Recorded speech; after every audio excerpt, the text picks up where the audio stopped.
बातमी संतोष देशमुखांच्या मस्साजोग गावामध्ये ग्रामपंचायतीचं काम बंद आंदोलन।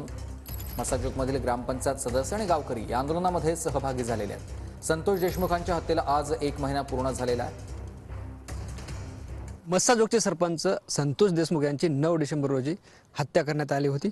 आज जे आहे ते 9 जानेवारी आहे आणि गावकरी असतील देशमुख कुटुंबाच्या वतीने त्यांना न्याय मिळावा यासाठी लढा सुरू आहे। मला सांगा, सरपंच संतोष देशमुख या गावचे सरपंच होते आणि 9 डिसेंबर रोजी त्याची हत्या झाली। तब्बल 1 महिना उलटून गेलाय। गावकरी म्हणून काय वाटतं?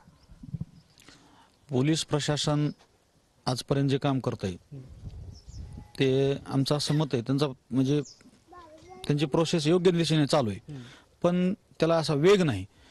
1 महिन्यामध्ये अजून बी एक आरोपी सापडलेला नाही। आमचं गावकऱ्याचं असं म्हणणं आहे की जर आरोपी जर अजून सापडत नसेल तर पोलीस त्याच्यानंतर तपास कधी करणार, चार्जशीट कधी दाखल करणार।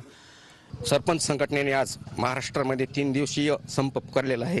त्या संपर्कामध्ये आम्ही पूर्ण निषेधार्थ आमची पेन ग्रामपंचायत आम्ही बंद ठेवत आहोत।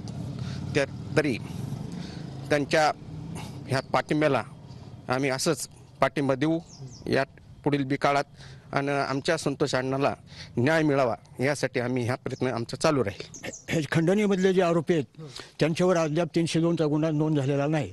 संदर्भ अगदी नेमका त्यांचा हत्या होण्याशी तोच लागतो, म्हणून त्या दोघांचे जे खंडणीमध्ये होते त्यांचा 302 मध्ये प्रवेश व्हावा, त्यांचा समावेश व्हावा आणि त्यांच्यावर 302 खाली गुन्हा नोंदवावा त्या दोघांवर। कॅमेरा पर्सन सुशांतसह ज्ञानेश्वर लोंढे, TV9 मराठी, मस्साजोग, बीड।